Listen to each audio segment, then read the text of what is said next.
Tape my eyes open to force reality. Why can't you just let me eat my weight in glee? Hush. Welcome, World Blaze listeners, to episode 77, recorded this day, Sunday, May 18th, 2025. Today, I got a lot to talk about. There was a lot that happened over the week. Also, if my voice sounds a little different, excuse me, I've been sick for literally going on 7 days now. I'm starting to feel a little better, but don't need your sympathy. I appreciate it if you have it, but just letting you know what's going on. That being said, let's move on. Let's get to it. Let's start with messaging. Let's start with the hypocrisy in politics. Let's talk about the left, the Democrats, and we're also going to talk about the right, the Republicans. Well, let's start with James Comey. We're talking about an individual who is on the inside. Former FBI director has the gall to post an alleged shell formation that he came across on a beach. He posted this on Instagram. I'm sure many of you already know what I'm talking about. You've probably even seen it. James Comey posted 8647. 47 referring to President Donald Trump, the 47th president. 86 meaning, well, this is where it gets a little sticky. This is where the argument comes in. Because everyone on the left is trying to argue, wait a minute. 86 just means to get rid of, replace. Let's just get him out of office. And then there's others saying, you don't understand what 86 means. 86 is a restaurant term. And it literally means like, get rid of this. We're not serving it. Or, in a bar setting, for example, or a club, when you say you want to 86 someone, it means you want to get them out of there because they're causing trouble. Okay. Fair point. Decent argument because there's truth to that. But we're talking about the former director of the FBI.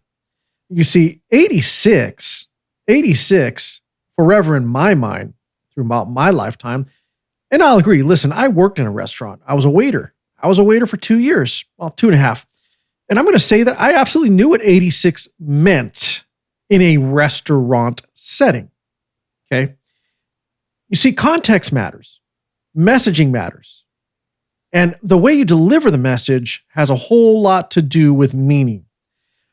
We're not talking about a restaurant. We're not talking about serving garlic fries that are no longer available because we ran out of potatoes or garlic or whatever the hell it is that you want to put together in that dish. We're not talking about you can no longer serve the Chilean sea bass because you just don't have any more to serve. No, we're talking about a message that reads 8647. 86 in slang terms means way more than what it means in the restaurant industry. And I'm going to go over some of those meanings. You see, 86, I think it dates back to around the 1930s in the Prohibition era. All right.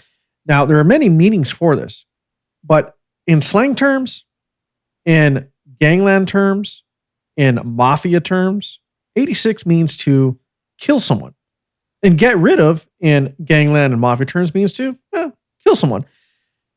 And this is a message that was delivered by former director of the FBI, someone who is very savvy as to what 86 would mean in that particular setting. What 86 would mean in delivering a message the way he did. James Comey knows exactly what he meant. But after he got backlash from so many people, even those in the media, he tried to cover his tracks and erased everything. But you know what? People on social media, the internet, they're not going to forget. See, people took screenshots. And you can't erase it, James. You see, Comey, this is everywhere.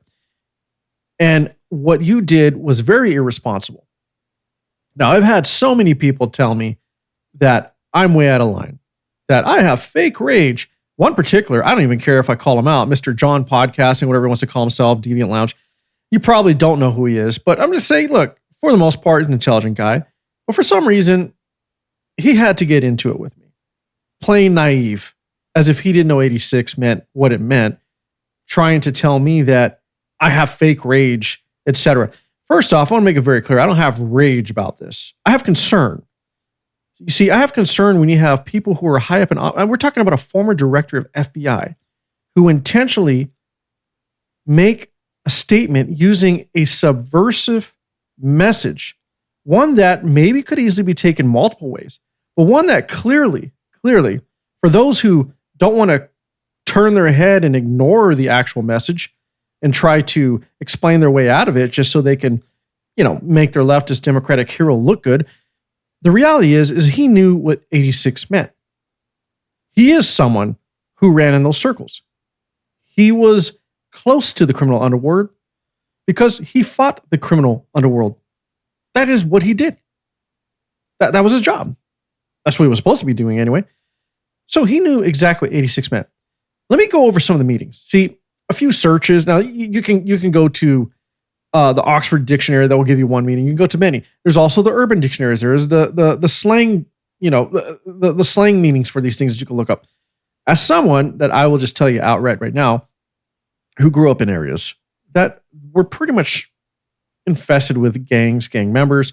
The schools I went to, there was a lot of gang members there.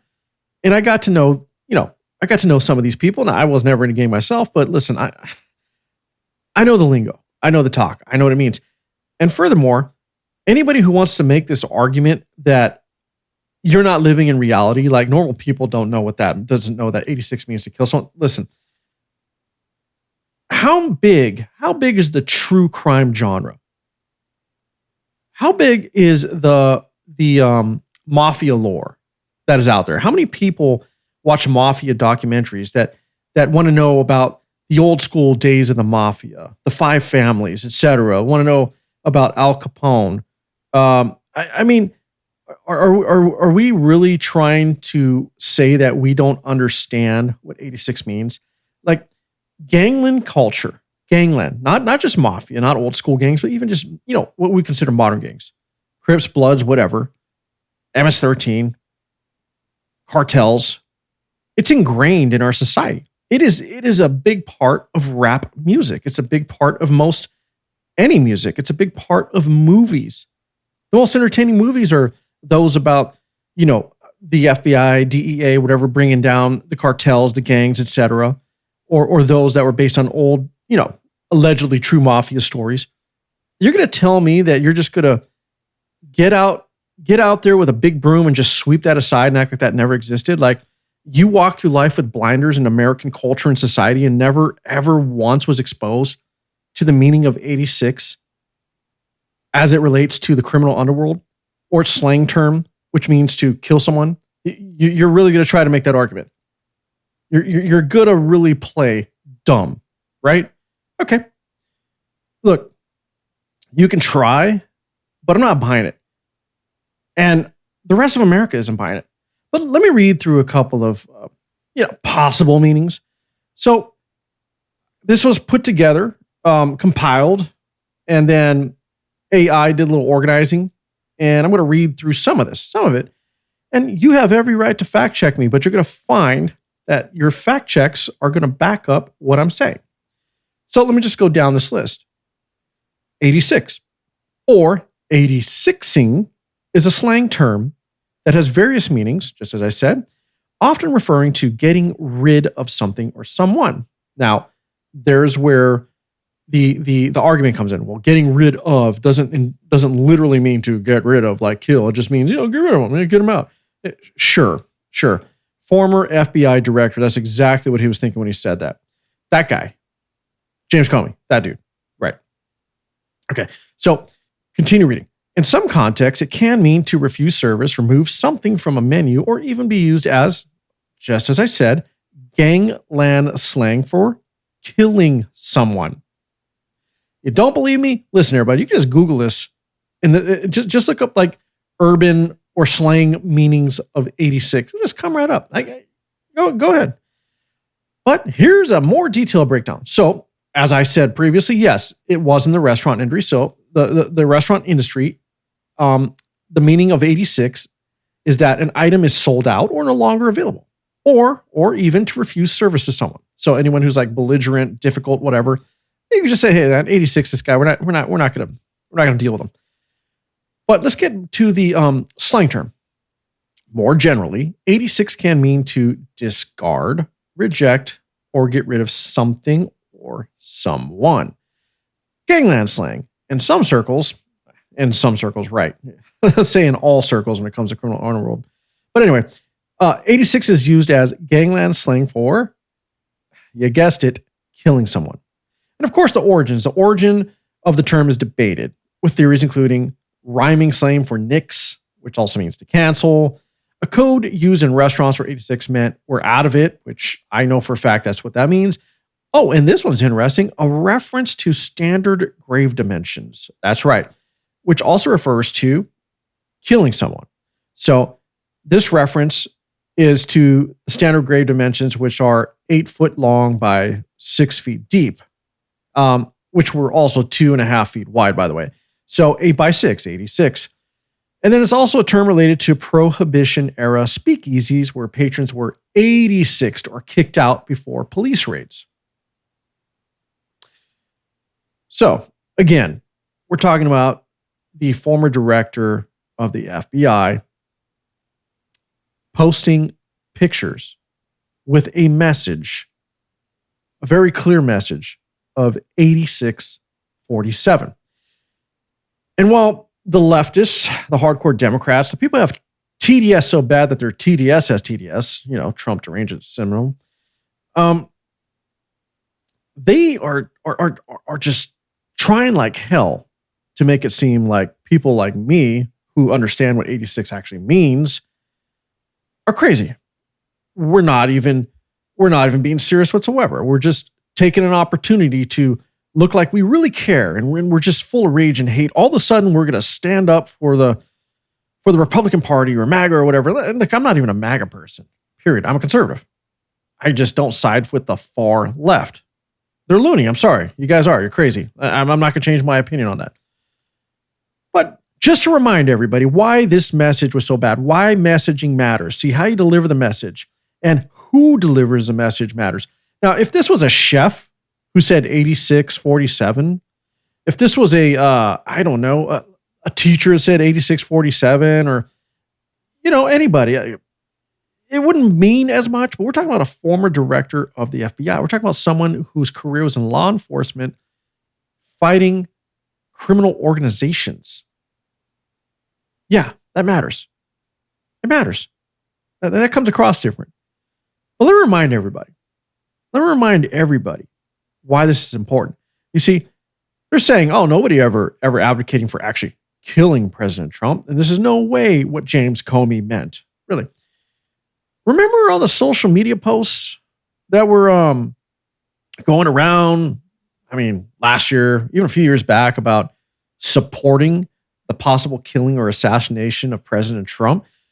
Oh, how conveniently we all forget. Oh, yeah.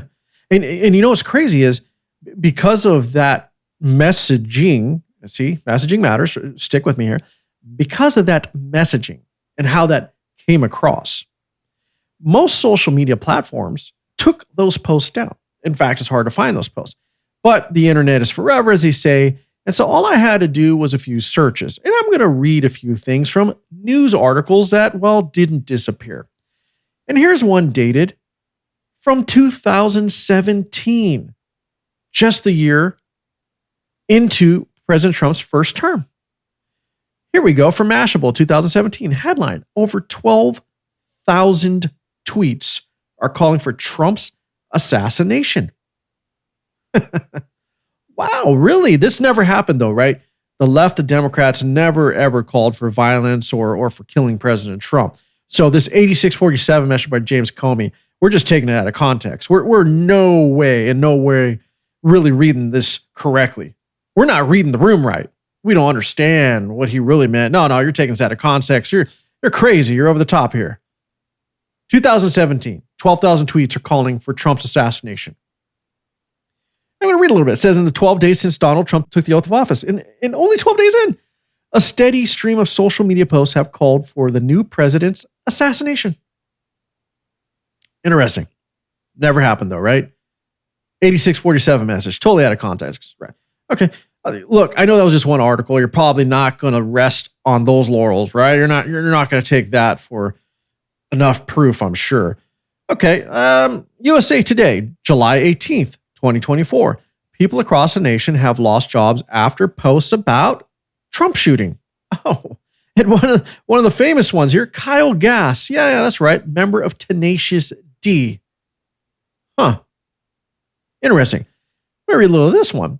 It's not just Tenacious D bandmate Kyle Gass. In the wake of the violent assassination attempt on former President Donald Trump's life, plenty of people took to social media to make jokes and comments, and they're reaping the consequences. School employees, a restaurant worker, a fire chief, and a political aide have all lost their jobs or resigned after outrage over their posts, according to statements by their employers and new reports. Meanwhile, Jack Black, the other member of Tenacious D duo, said he was blindsided as he announced he was ending the rest of their tour and would pause any plans to work with Gass again in the future. Interesting. And what was so big about all these tweets? Well, let's take Kyle Gass's tweet, for example. Gass briefly complained on stage on stage, but it did make it in the Twitter. I remember this. So Gass briefly complained on stage that the shooter had missed a sentiment repeated in various forms across social media in the hours after the assassination attempt. That's right. Remember everybody when they tried to assassinate Trump? Not once, but twice. And many people were saddened that the shooter missed. Remember that? That was actually just last year. Again, this report, July 18, 2024, USA Today. And by the way, both these publications I read so far, they're not right-leaning. These are left-leaning publications. They're just telling it like it is. But wait, as they say, there's more. It's like a ShamWow commercial here, if anyone remembers ShamWow. But anyway, here's another one. Montclair State University. Adjunct hiring reversed after Trump assassination tweets. Interesting. This was in 2017. Again, the year of President Trump's first term. So in July 2017, Kevin Allred used his personal Twitter account to tweet criticism of President Donald Trump, then tweeted his hope that someone might assassinate him. Huh. All right. Look, I get it. This still might not be enough to remind you. Maybe you're saying these are bullshit. I got it. Hold on. I keep going. Okay. I'm taking it out of context. James Comey, 8647. That didn't mean anything close to killing President Donald Trump, whatever. It wasn't a joke or a pun related to the killing of President Donald Trump. No, not at all. All right, well, let's keep going. Here's CPR news. July 14th, 2024. Democratic lawmaker apologizes for Trump tweet while others debate role of rhetoric in inflaming violence.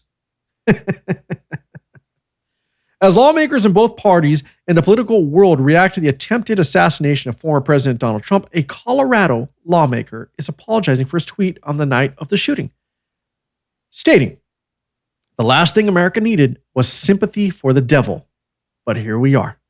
This was posted by Democratic Rep. Stephen Woodrow from Denver. Huh. Interesting. All right, hold on. Courier Journal. Here's another one for you guys. Courier Journal. This was January 31st, 2017. Headline, Trump assassination tweets. Is it free speech? Good question. It's no secret that now is a divisive time in American politics, but if you're going to air your political opinions, you might want to do so carefully or face prosecution. Why is that? Well, here's an example in this article. A Louisville woman came under fire recently for a tweet in which she suggested assassinating President Donald Trump, raising the question, when does criticism cross the line from free speech to a punishable threat? The short answer, when it directly threatens bodily harm to another person. The long answer depends on the connotation. And the connotation here is kill the President of the United States. Okay.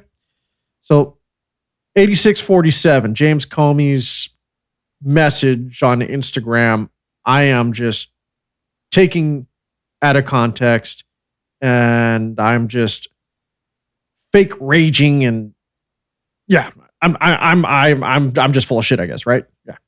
As is the rest of the people who are upset about this. But wait, there's more. Here's a bigger publication. So I did do a USA Today. The other one's maybe a little smaller. You've probably heard of Mashable, but here's BBC, July 2024. Republicans accuse Biden of inciting Trump shooting.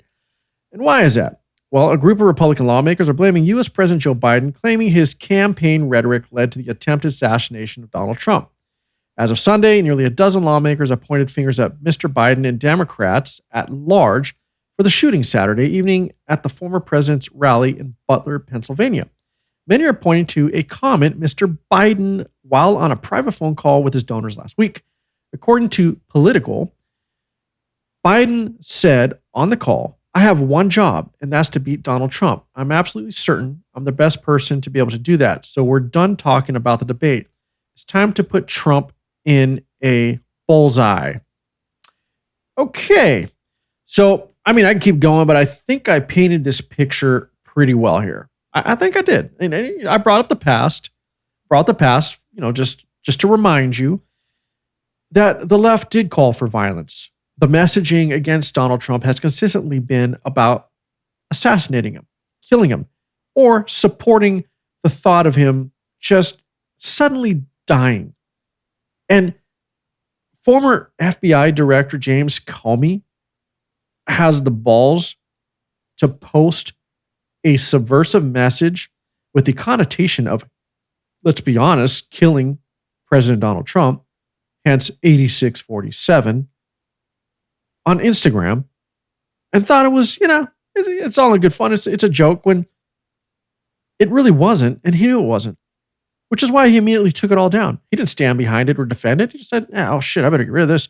And when he couldn't get rid of it fast enough is when all of a sudden the excuses came out. All of a sudden, in lockstep, every single major leftist influencer on every social media platform, it's a restaurant term, guys. That's not what it means. It's a restaurant term. It means to, get rid of or eject someone. It doesn't mean to kill. Listen, we're not buying it. We're not buying it.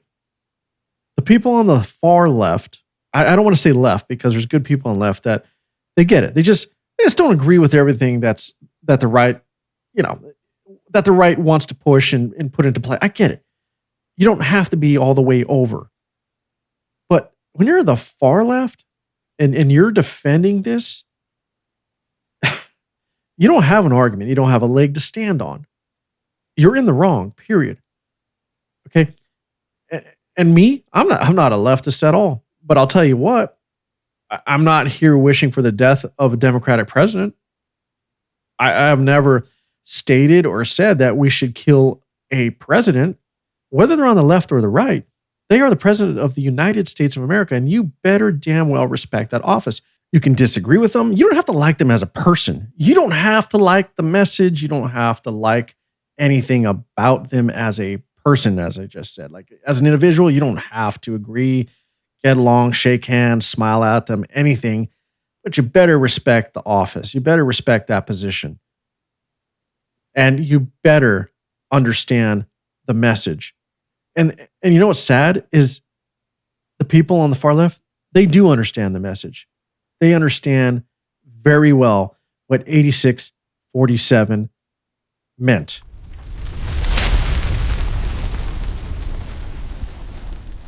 All right.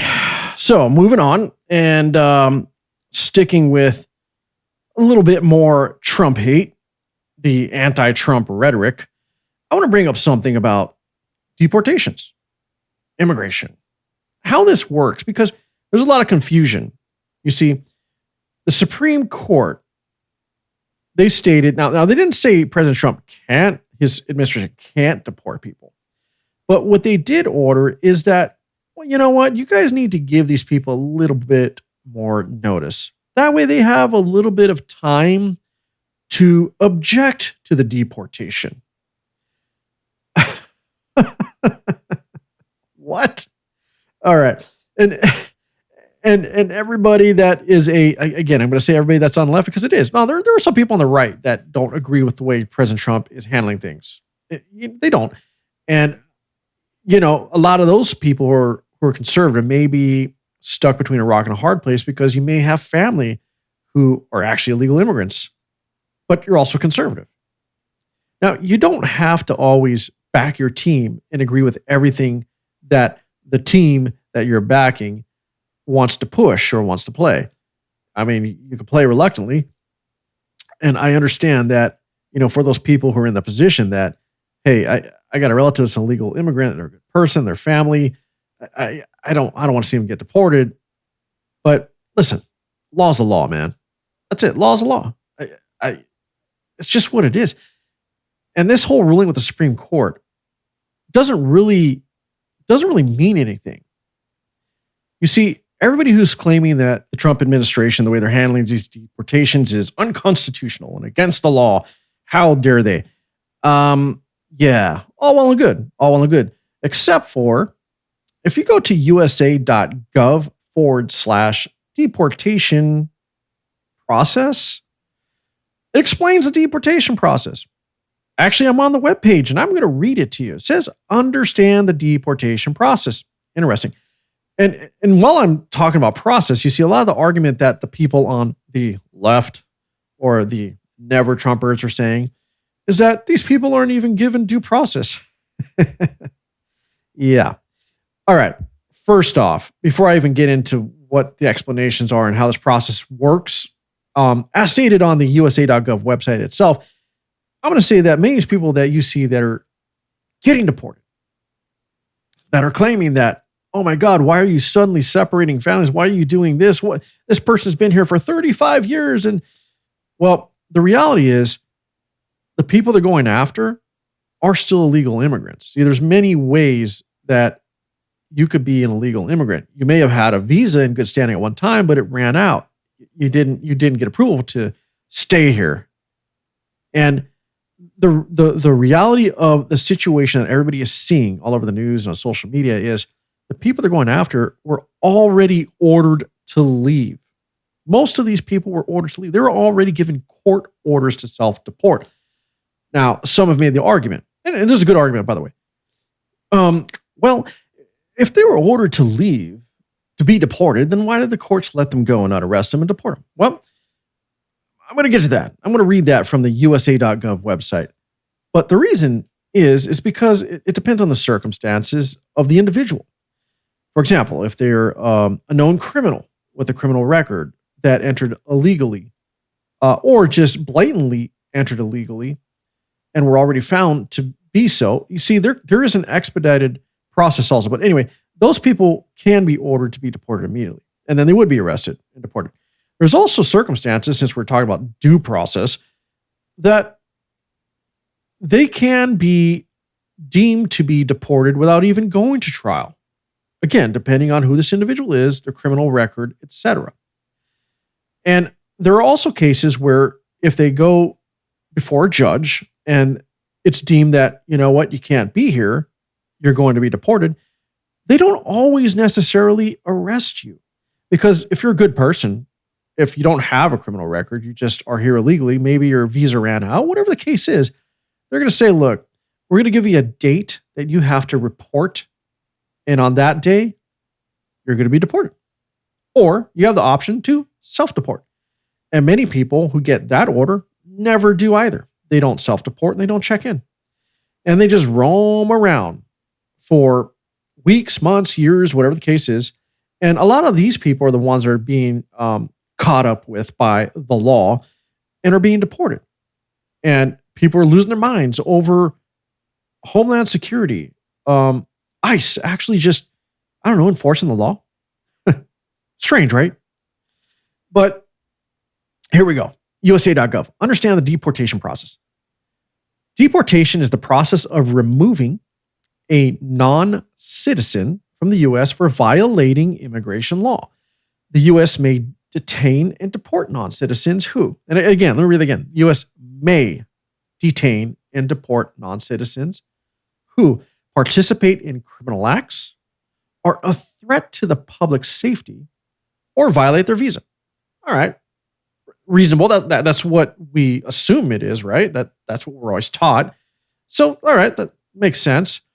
What happens when someone is detained by immigration? Here we go. The foreign national may be held, and again, may be held. No one's saying you're indefinitely going to be held. So again, the foreign national may be held in a detention center before trial or deportation. After a non-citizen is detained, they may go before a judge in immigration court. During the deportation or removal process, in some cases, a non-citizen is subject to, exactly what I said earlier, expedited removal without being able to attend a hearing in immigration court. Expedited removal may happen when a non-citizen comes to the U.S. without proper travel documents, uses forged travel documents, or does not comply with their visa or other entry document requirements. Okay, then. So right here, there's no guarantee you're going to go before a court. They could just say, you know what, you're out of here. You're here illegal. You're not supposed to be here. We're sending you back. Period. There's no argument. It's right here. It's cut and dry. So immigration court hearings and rulings. I'm going to read a little of that. An immigration court of the United States Department of Justice. Here's the related case. If a judge rules that the deportation should proceed, the U.S. Immigration and Customs Enforcement, which is ICE, carries out a removal order. Before removal is carried out, you might be able to leave the U.S. at your own expense. This is known as voluntary departure. So again, people were given this order where they're told they can leave at their own expense or whatever. They're not necessarily arrested. They're not arrested. They're not detained. They're not held. They're just told, look, you got between this day and this day to be gone. And a lot of the people that don't do that, these are the people that are getting rounded up and being deported.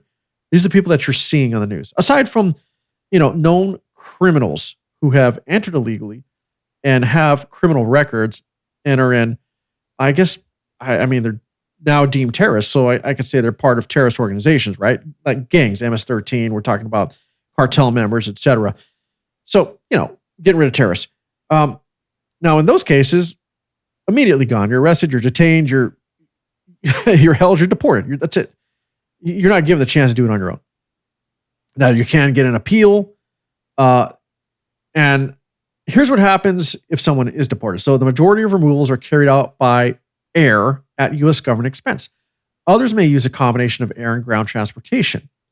Foreign nationals who have committed nonviolent crimes may be subject to rapid repat. They can be released from prison to voluntarily return to their country of origin. Again, some people are given the opportunity to self-deport. Now let's go over what a rapid repat is and its requirements. So in November 2007, ICE began meeting with state executive agencies to discuss the concept of ICE Rapid Repat, which is REPAT, all in capitals, as part of the ICE Access, so agreements of cooperation in communities to enhanced safety and security initiative. The concept implemented in Georgia and Rhode Island is modeled after two programs in the states of New York and Arizona that capitalize on ICE's ability to be more effectively identify and ultimately remove criminal aliens from the United States while still preserving the integrity of the criminal justice system. There are 7 states currently participating in the ICE Rapid Repat: Arizona, Georgia, Maryland, New Hampshire, New York, Puerto Rico, and Washington. ICE field offices continue to reach out to state agencies to present ICE access partnership opportunities, including ICE Rapid Repat. So the benefits: Rapid Repat program allows ICE to more effectively achieve its objective of identifying and quickly removing criminal aliens from the United States. The identification and processing of incarcerated criminal aliens prior to release reduces the burden on the taxpayer and ensures that criminal aliens are promptly removed from the United States upon completion of their criminal sentence. ICE Rapid Repat also allows ICE and participating states to reduce the costs associated with detention space. The 7 participating states have realized substantial savings in detention and related operating costs through ICE Rapid Repat because prisoners are detained for significantly less time. Since the inception of ICE Rapid Repat, the participating states have realized more than $477 million in combined savings.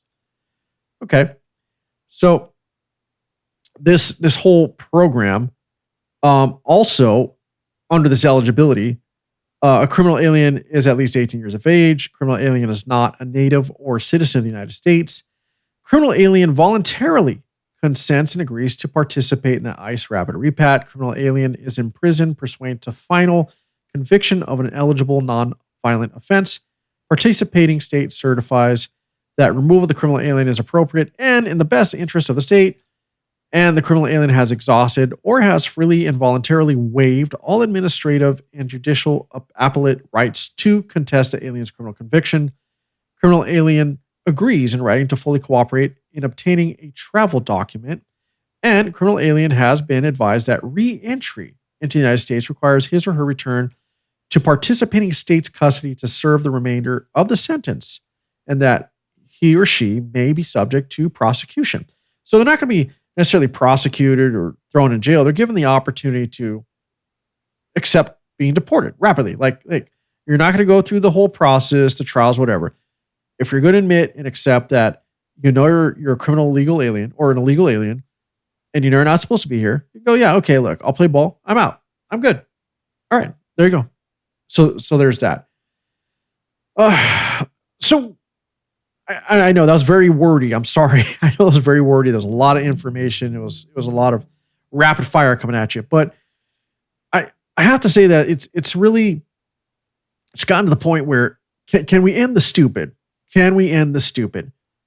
People are crying and screaming against our own government enforcing our own laws. They're acting like immigrants are being hunted without just cause for no reason. No. Listen, these people have already gone through the system. Hence, they've already been given due process. And it also clearly states that some of these people who are dangerous criminals and known criminals don't even have to go through the system to get a trial. They could just be immediately sent back. So what are you crying about? What are you upset about? Okay, listen. I get the argument. Look, mom and dad have been here for 30 years, and you're just now going to deport them. I know how that comes across. Yeah, that really sucks. It does. I'll just say it. It's sad. But you're not going to tell me mom and dad were never, ever, ever, ever given an order to leave. And if they were fortunate enough to duck the law this long, which I don't know how you do it. I mean, how do you collect a paycheck? How do you get Social Security, et cetera, without ever having to make your presence known? I don't understand it because I'm not on that side. But you broke the law. You knew you were getting away with it. And at some point, the law will be enforced. And that is what's going on here. Okay, are we good on that? You need any more explanation? You still have doubt as to what's really happening with these deportations? Is it unconstitutional and illegal? Is it really? Not according to the U.S. government.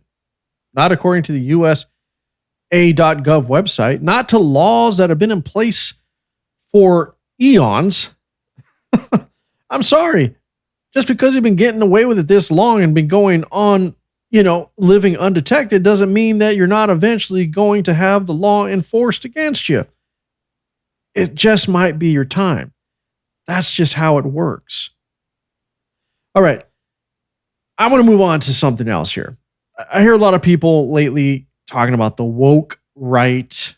I don't even know what the woke right is. I can't even get a definition on it. Everyone has their idea of it.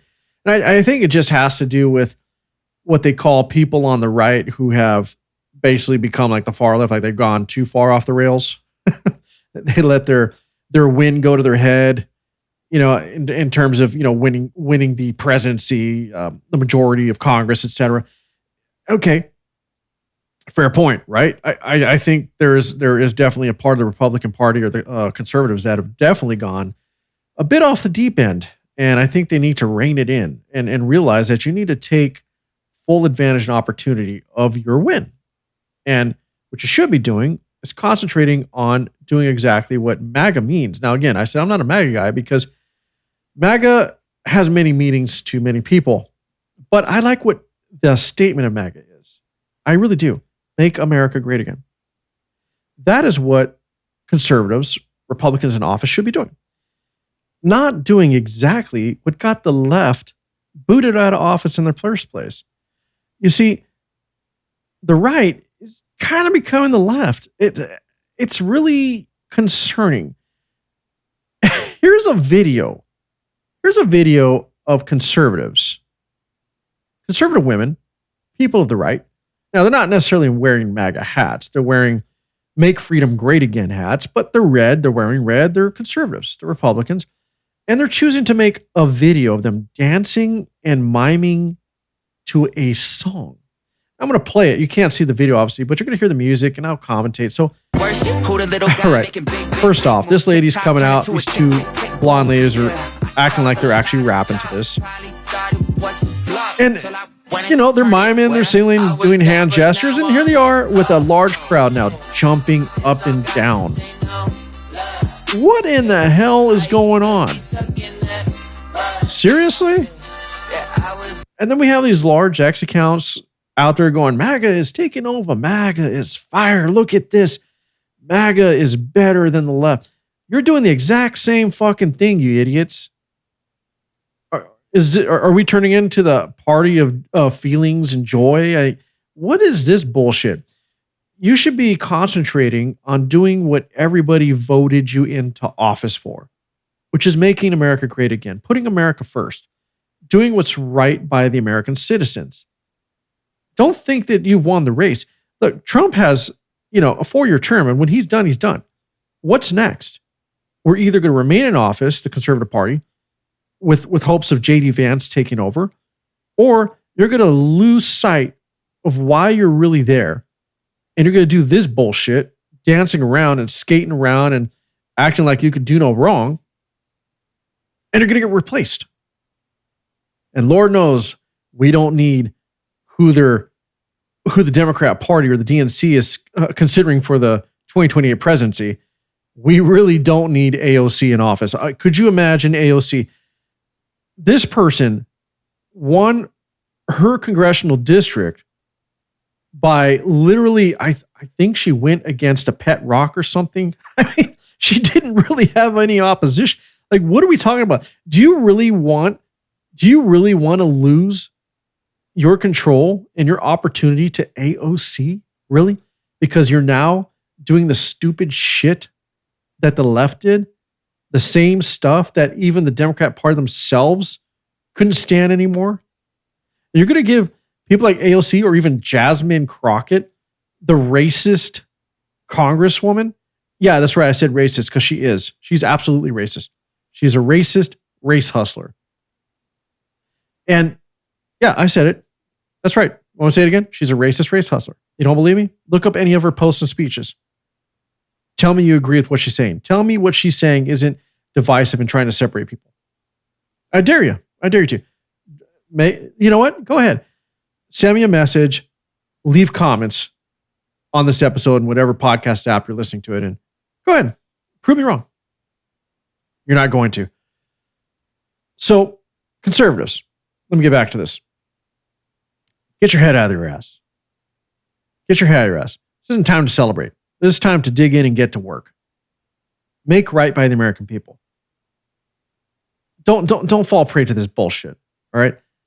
Do what you were voted into office to do. Period. That's it. All right. Now that I got that out of the way, let's talk about Biden. Yeah, he's back in the news. Biden is back in the news because it started with the resurgence of the interest in the Robert Hur investigation. The investigation that took place in 2023. Now, I did an extensive episode on this. I did a lot of deep diving. And Robert K Hur, found through his investigations and through not just tape recordings, which is what's the most famous part of this whole thing, but through eyewitnesses, business associates of the Biden family themselves. And look, I'm not going to rehash every detail. Just look up the Robert K Hur reports, okay? But even with all these eyewitnesses, they found that the Biden family was selling and abusing their position of power, selling their influence to foreign nations for money, lining their own pockets, okay? Biden's son was at the forefront of it all, and so was his brother. So the tapes have come out. They were suppressed, but I guess they felt, yeah, time's gone by enough that it ain't going to make a difference, right? The fact that these tapes have been revealed, and I believe it was an Axios exclusive. And I'm going to play a clip. Now, it's 4 minutes. I'll do my best to keep the pace going on this. But just hearing this tape where Biden struggles to recall the actual day of his son's death, his son Beau, when President Trump was actually elected in the office, when he left office as vice president, you're going to listen to this and go, wow, they really were covering up his mental decline. And this is also why Robert Hur decided, look, I could push for this, but all that's going to happen is he's going to get in front of a jury and they're just going to say, he's just a senile old man. Nothing's going to happen to him. I think he should have pressed it anyway, because he had enough eyewitness testimony to literally put Joe Biden away for treason, period. And I still think he should be. He should be prosecuted. His family should be held accountable. But here's the proof that they were covering up his mental decline. So during this time, we were living in Chambers Road, and there were documents related to the Penn Biden Center or the Biden or the cancer voter shot or your book. Where did you keep papers that related to those things that you were actively working on? Well, I don't know. This is what, 2017, 18, that area? Yes, sir. Remember, in this time frame, my son is either been deployed or is dying. All right, so he can't recall whether his son was deployed or dying. But I wanted to chime in and remind people what they're referring to with the Penn Biden Center. So at this time, the Penn Biden Center that was put together, it was a center that was literally used to, well, it was kind of like a lobbying center. It was where they would meet diplomats and foreign nationals and et cetera on behalf of Penn State. It was kind of a weird thing. I don't even know why it was even allowed. But Biden had classified documents at his office at the Penn Biden Center, just laying around. And he didn't even remember he had them there. The other thing is with these documents, that this is why Robert K. Hur is questioning him on it, is he wasn't supposed to have these, number one, as vice president. And two, when you leave office as vice president, you're definitely not supposed to have them. And they also found boxes stacked up in his garage next to his classic Corvette. So that's what this is about. This is why he's being questioned about these documents. You can clearly hear that Biden doesn't even really know where he is, I don't think. I'm not really sure he even realizes what's happening with this interview. And the reason he was being interviewed is because it came out that he revealed a lot of sensitive information to his ghostwriter who was helping him write this book of his. Anyway, I'm going to go ahead and continue this. And so it was, and by the way, there were still a lot of people at the time when I got out of the Senate that were encouraging me to run in this period, except the president. I'm not a mean thing to say. I mean, he just thought that she had a better shot of winning the presidency than I did. And so I hadn't at this point, even though I'm at Penn, I hadn't walked away from the idea that I might run for office again. He was referring to If Hillary. I ran again, I'd be running for president.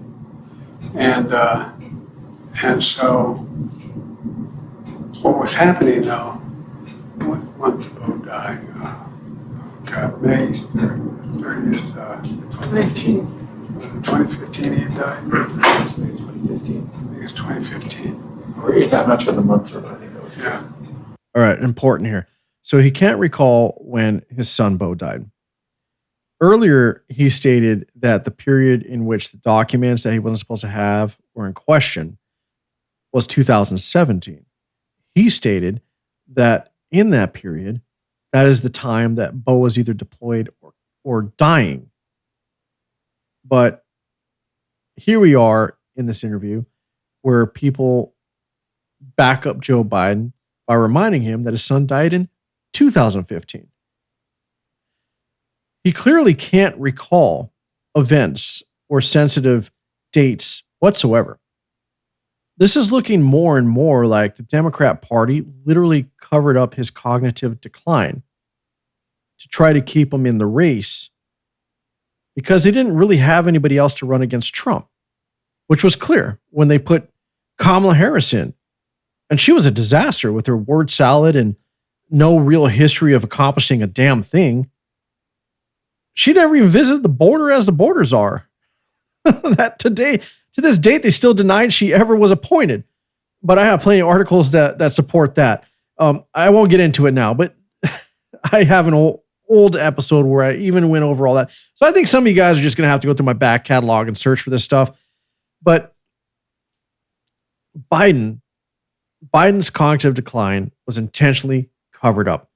And this whole Robert K Hur interview, I'm not going to play the rest of this because I think you guys get the point here, was all about questioning him and his corruption. Now, the documents were only part of it, but they did question his involvement in peddling influence, selling influence for money to foreign nationals and foreign nations.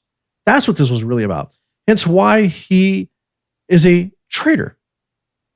But what did they do after this broke? This just came out actually 2 days ago, by the way, all this broke. This is May 18th. Most of this stuff was released on May 16th. So just 2 days ago from this recording. But in response today, they're trying to pull the sympathy card for old Joe. Now, this is sad news. So don't get me wrong here. Yes, this is sad news, but is this also a way to feel sorry for Joe because they know that, I don't know, the curtain's closing here? You know, they're getting close, that there's no longer an excuse. Let me read this. For immediate release, May 18th, 2025, the day of this recording, by the way. Statement from the personal office of former President Joe Biden. Last week, President Joe Biden was seen for a new finding of a prostate nodule after experiencing increased urinary symptoms.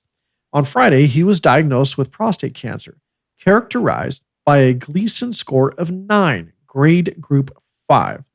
With metastasis to the bone. While this represents a more aggressive form of the disease, the cancer appears to be hormone sensitive, which allows for effective management. The president and his family are reviewing treatment options with his physician. So this is a very interesting release, timely release, right? These Robert K Hur tapes are finally released to the public.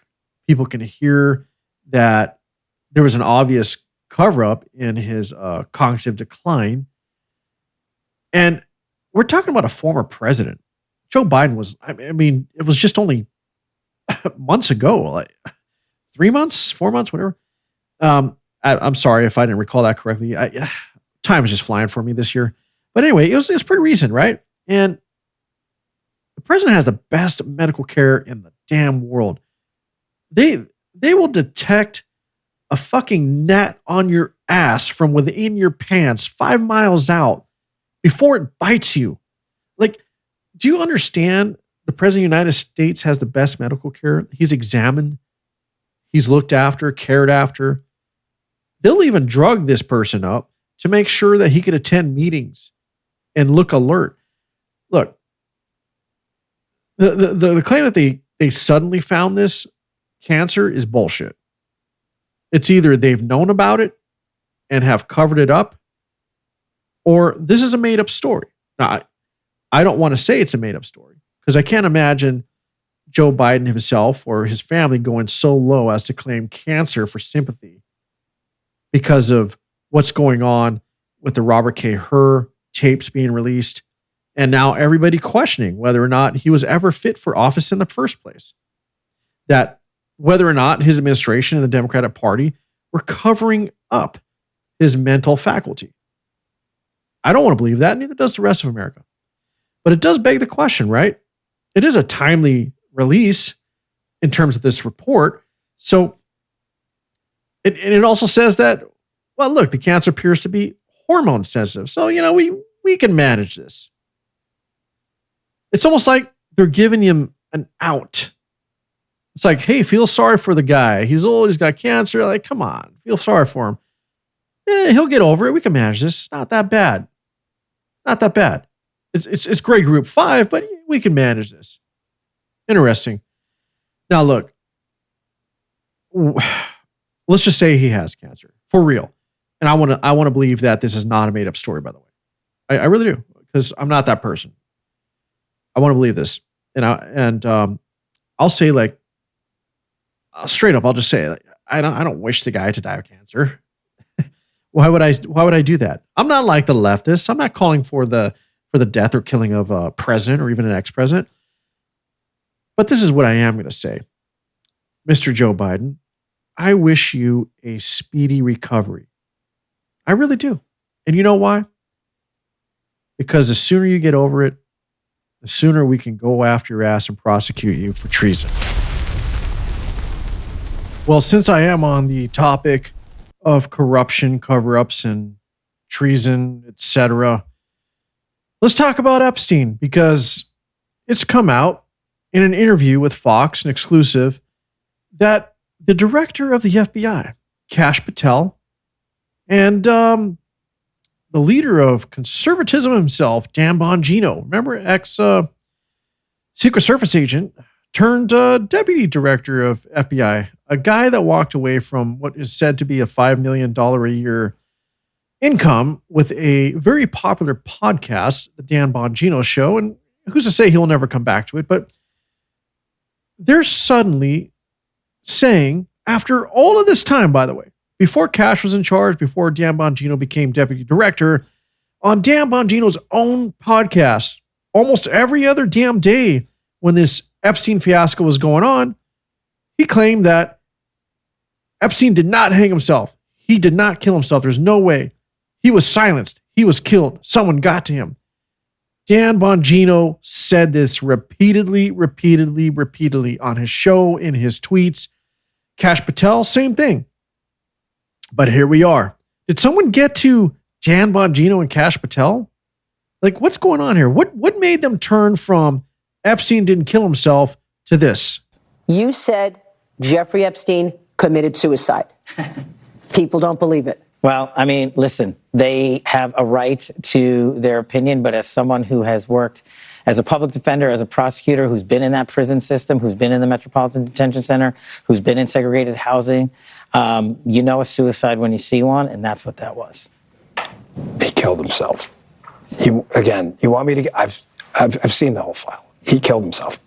Dan Bongino, iterating, he killed himself with the classic Dan Bongino face, the look, swagger. Kash Patel, listen, with all my years of experience, I know a suicide when I see it. All right. Is there truth to this? Possibly. But how would people with so much experience, as they say, with so much experience, suddenly come to the conclusion that he killed himself after years of saying he was silenced or murdered? This just doesn't feel right. I mean, to use Dan Bongino's own words from the days of his podcasting, this doesn't pass the smell test.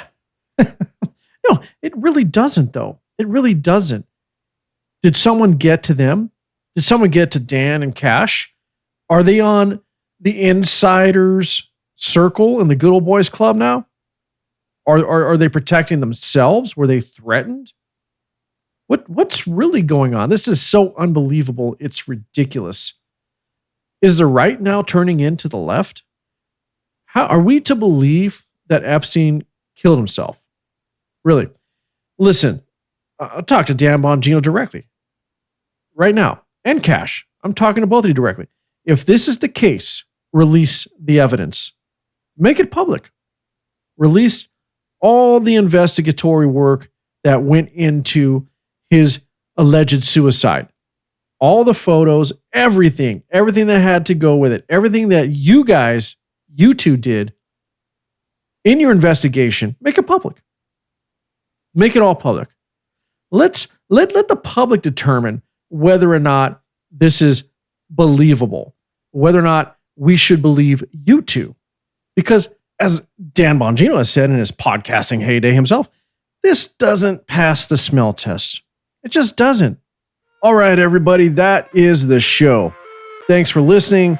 I appreciate everybody who subscribes to the show, supports the show. Please like, click on notifications, share it. Go to worldablazetepodcast.com.